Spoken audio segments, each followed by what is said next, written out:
अराय सोमखोर क्लाब आरो लाइब्रेरिया मेहेरगोनाङै रुफाथि मायथाइ फोरबो फालिदों। उदालगुरि जिल्लानि सिङाव थानाय खालाइगाव बथियामारि गामिनि अराय सोमखोर क्लाब आरो लाइब्रेरि हान्जाया देग्लाय 25 बोसोर आगान होबाय। बेखौनो नोजोर बोनानै रुफाथि मायथाइ फोरबो खुंफुंनो सानथामनि मेहेरगोनां हाबाफारिजों बे फोरबोआ खुंफुंजादोंमोन आरो बेबादि थांनाय सानखालि बे फोरबोआ जोबनानै थाङो। थांनाय जोबथा सानखालि गेवलां मेल हाबाफारिबो लानाय जादोंमोन। गेवलां मेलनि गेजेरजों बिसम्बिबो बेखेवनाय जायो। गेवलां मेल हाबाफारियावनो बाहागो लादोंमोन बिटिआरनि मावफुं सोद्रोमा दिगन्त बरुवाया, खालाइगाव दख'रा एबसुनि आफादगिरि आरो गोबां लाइमोन सेंग्रा सिख्लाफ्रा। खुलुमबाय नोंथांमोननिसिम। दिनै जोंनि बे बुथियामारि बालिपारा गामिनि जोंहा जा क्लाब अराय सोमखोर क्लाब एन्ड लाइब्रेरि बिखौ 1994 मायथाइयाव दानाय जादोंमोन आरो दिनै फैयै फैयै जोंहा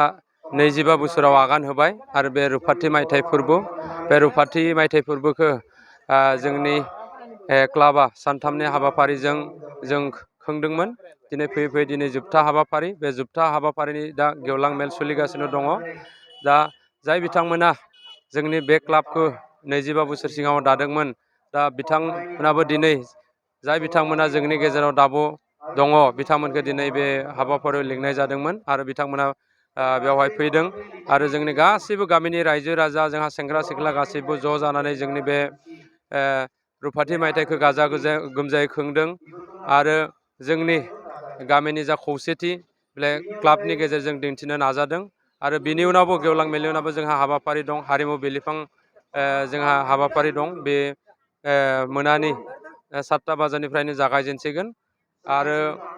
बेयावबो जोंहा जोंनि खाथि खालानि जेसेबां गामिनि रायजो राजा बिथांमोन दं बिथांमोना नुजाथिफैगोन बेखौ जों मिजिंथियो। आरो जोंहा मोनसे खोथा मख'नांगोन,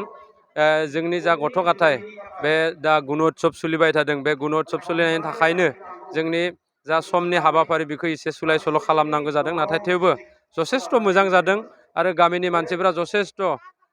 रांखान्थि बिथिङावबो जथेस्थ' हेल्प खालामदों, जायनि थाखाय बे जोंनि रुफाथि मायथाइ फोरबो फालिनाया जोंहा जाफुंसार जादों। क्लाब दानायनि मेन उद्देश्यआनोमोन जोंहा गामिनि जाखांफोनाय जेसेबां गथ' गथाय दङ नोंथांमोना बयबो मिथिगौ, मोनसे समाव जोंहा ओरैबायदि दंमोन बर' गामिफोरनि थासारिया बारा मोजां नङामोन। लेखा फरानि बिथिंनो जाय बा धोरोम बिथिङाव, राव थुनलाइनि बिथिङाव बे क्लाब दानायनि उननिफ्रायसो जोंनि बे ओनसोलाव लेखा फरानि माबायावबो एसे मोजां जालांदों। बिनिफ्राय जोंहा धोरोमनि बिथिङावबो बिनिफ्राय हारिमु, बे क्लाबनि गेजेरजोंनो हारिमुखौबो दानाय जादोंमोन, जायनि गेजेरजों जोंनि बे ओनसोलनिफ्राय साफा सानै मोजां लेखा गोरों मानसि ओंखारलांबाय। दा मख'नांगोन जोंनि बे गामियावनो जोनोम लानाय बिथां डक्टर मौसुम बर', बे जोंनिनो गामिनिमोन, बिथाङा दा डक्टर MBBS डक्टर जानो हाबाय। संगिता बर' बेबो भेटेनारि डक्टर जानो हाबाय। दिपज्योति बर', बेनिफ्राय नबज्योति बर', भबेन बर', बेफोर जोंहा क्लाबाव जा गेलेनाय बादायलायनाय खुंदोंमोन बेनि गेजेरजों बिसोरो थुलुंगा मोननानै बिथांमोना आवगायलांदोंमोन आरो साफा साफा सुबुंधोन जानो हादों आरो बेनि गेजेरजों इयुनावबो जोंहा आरोबाव सुबुंधोन जाहाथे सोमजियो बेखौनो जों उद्देश्य लाखिनानै जों खामानि मावलांबाय थादों आरो क्लाबनि गुबै थांखिया जोंहा बेनो। बुथियामारि अराय सोमखोर क्लाब आरो लाइब्रेरिया देग्लाय रुफाथि मायथाइ फोरबोजों फालिदों। जोंनि जा क्लाब माने 1994आवनो जोनोम जादोंमोन। देग्लाय बे हिसाबै देग्लाय रुफाथि मायथाइ फोरबोखौ जों फालिदों खुब गाजा गोमजायै सानथामनि हाबाफारिजों। आरो जा सानथामनि हाबाफारियाव दिनै जोबथा सान, बेयाव बायदिसिना हाबाफारिजों जों सानथामनि हाबाफारिजों बायदिसिना हाबाफारि लानानै जा गाजा गोमजायै जों रुफाथि मायथाइ फोरबोखौ फालिदों। दिनै गेवलां मेलाव जों गोबां आलासिफोरखौ मानगोनां आलासिफोरखौ मोननो हादों आरो दा जा थामथि साननि हाबाफारि दायो गेवलां मेल सोलिगासिनो दङ। बेयाव जोङो डिपुटि चिफखौ जों लिंनाय जादोंमोन, गबिन्द चन्द्र बसुमतारी। बिथाङा माखासे असुबिदानि थाखाय जोंनि गेजेराव सफैनो हायाखै आरो जोङो कलाइगाव 65 नं कलाइगाव बिधान सभानि MLA बिथां दुर्गा दास बर' बिथांखौबो लिंनाय जादोंमोन। बिथाङा माखासे असुबिदानि थाखाय फैनो हायाखै। बिथाङा फननि गेजेरजों जोंखौ इनफरमेसन होदों आरोबाव सासे आलासिजों मोननो हादों बिथाङा जाबाय दिगन्त बरुवा EM बिटिआर बिथाङा जोंनि गेजेराव सफैनो हादों बिथांमोना आलासिमोना जोंनि गेजेराव सफैनायनि थाखाय जों जोबोद गोजोननाय मोनदों आरो डिपुटि बिथाङा जुदि जोंनि गेजेराव सफैनो हानायमोनब्ला जों जोबोद गोजोननाय मोनगोन थेवब्लाबो बिथाङा फैनो जे हाया बे खोथाखौ बिथाङा जोंखौ माने इनफरमेसनखौ होदों बेखौ जों खुब मोजां मोनदों आरो फैबा जोबोद गोजोननाय मोनगौमोन अरायसमफोर क्लाब एन्ड लाइब्रेरिया जों जा माखासे माने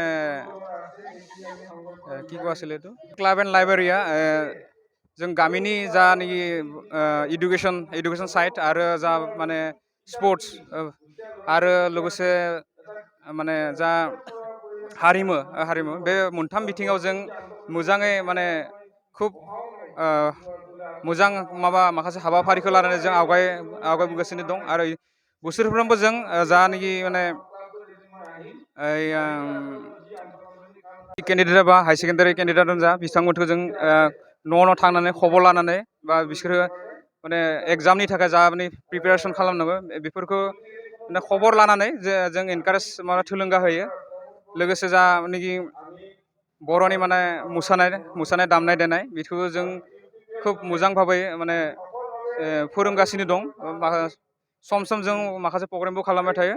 लोगोसे गेलेनाय बादायलायनायाव जोंनि जानाखि गामिनि सेंग्रा सिख्ला बयबो मोजाङै माने गेलेनाय बादायलायनायफोराव गिदिर प्लेयार जानो हायाखैबाबो माने खुब मोजां माने गेलेगिरि जोंनि गेजेराव दङ माने ओंखारदों आरो जोंनि गेजेराव बेखिनियानो চিৰসেউজীয়া সংঘ আৰু পুথিভঁৰাল এই পুথিভঁৰালে আজি 25 বছৰ ভৰি দিলে আমাৰ ৰূপালী জয়ন্তী উৎসৱ গাঁওবাসী ৰাইজৰ এওঁলোকে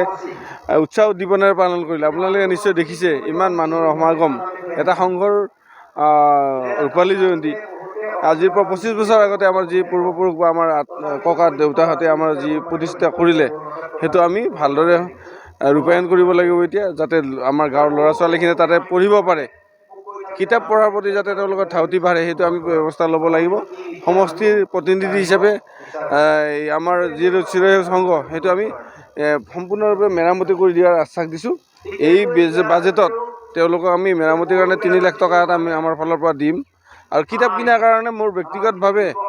মই অকণমান তেওঁলোকৰ আৰ্থিক সহায় সহযোগিতা কৰিছোঁ তো আমি আশা ৰাখিছোঁ এই অঞ্চলত এটা পৰিৱেশ সৃষ্টিত আমাৰ গ্ৰাম্য আমাৰ চিৰসেউজ সংঘই এটা ভাল দিশ প্ৰদান কৰিব বহুচৰ্চিত বিষয় হৈ পৰিছে এই সম্পৰ্কত বৰ্তমান অসমৰ কোকৰাঝাৰ চিৰাং বঙাইগাঁও ধুবুৰী গোৱালপাৰাকে মানে সামৰি তেখেতসকলে মানে পৃথক ৰাজ্য হ'ব বুলি কৈ আছে নাই কমতাপুৰ বিটিআৰ এইবিলাকতো আমাৰ কেন্দ্ৰীয় চৰকাৰৰ বিষয় এইটো আমাৰ BTSC বা ৰাজ্য চৰকাৰৰ কথা নহয় যিটো এইটো কেন্দ্ৰীয় চৰকাৰৰ বিষয় এই বিষয়ত বিশেষ মতামত দিয়াটো আমি সমস্যা কিন্তু সকলো বস্তু ৰাজনৈতিকভাৱে সমাধান হওক কোনো যাতে ৰাজপথত আন্দোলন কৰিব নালাগে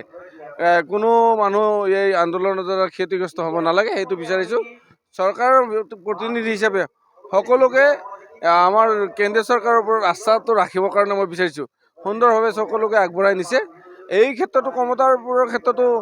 কেন্দ্ৰীয় চৰকাৰে বা আমাৰ ৰাজ্য চৰকাৰে এটা ভাল স্থিতি ল'ব বুলি মই আশা ৰাখিছোঁ